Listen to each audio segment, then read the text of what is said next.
Fokus platný.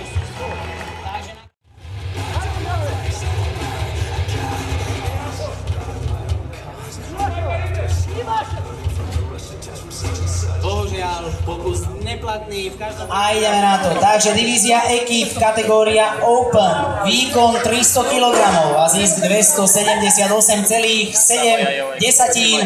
Peter Linzmeier, druhé miesto.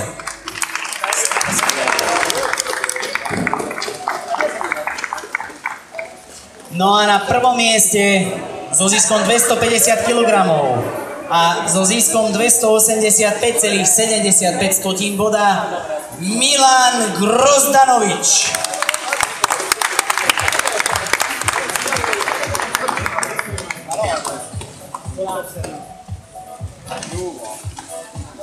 Takže to je posledná cena, posledný pohár, posledná medaľa.